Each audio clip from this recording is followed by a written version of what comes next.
Hello, I'm John Langley, and you may or may not remember me from 6 months ago now when I was standing as an independent mayoral candidate in the May election.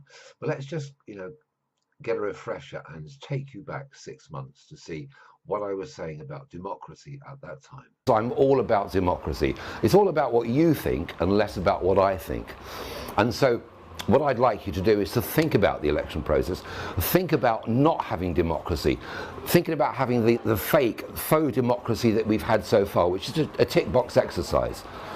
Because if there was real democracy, we wouldn't have people walking through the streets with their banners and their placards protesting against decisions which are made over their head.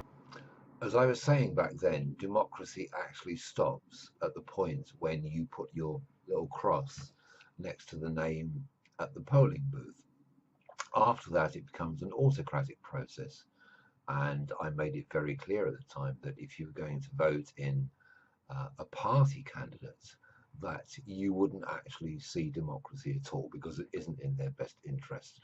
And when they do espouse democracy, then it's very much a tick box exercise because it keeps the people happy. So within 4 months of there being a newly elected mayor in Bristol, I haven't seen any evidence of anything too much, really, to be fair. Um, what we're paying Marvin Rees for, I have absolutely no idea.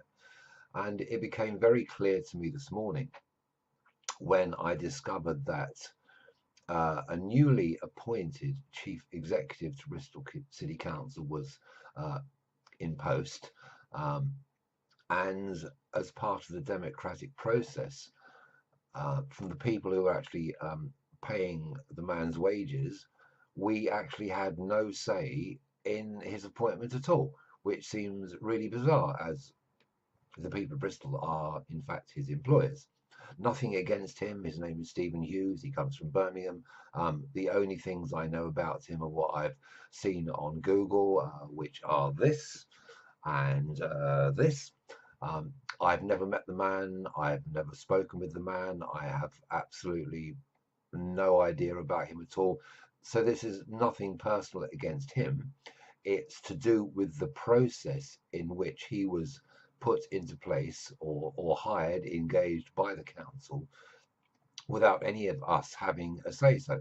And when you go on sort of the past records of Nicola Yates, for instance, I think we should have a say in who's employed.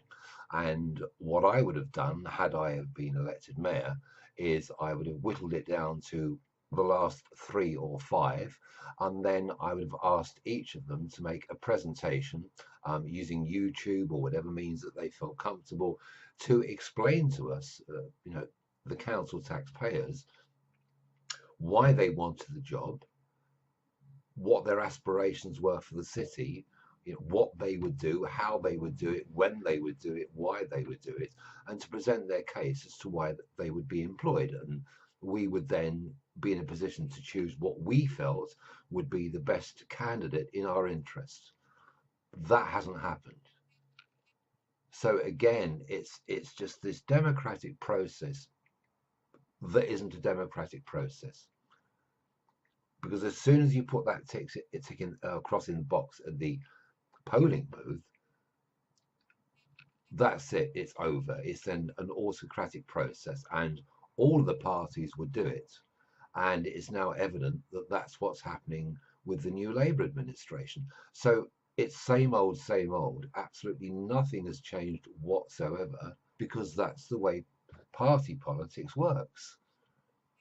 And I cannot see Marvin being a very successful mayor at all. Because although he may, if you like, be overseeing Bristol City Council, he still has his strings being pulled by Central Party Office. The question now is, what do we do about it? Because again, an undemocratic decision has been made over our heads to appoint somebody for, I don't know, £100,000 a year. We've had absolutely no say in. And I think that is totally, totally wrong. It flies against democracy. It discounts and devalues the people of Bristol, the very people who elected Marvin into office. and that isn't right. That isn't fair.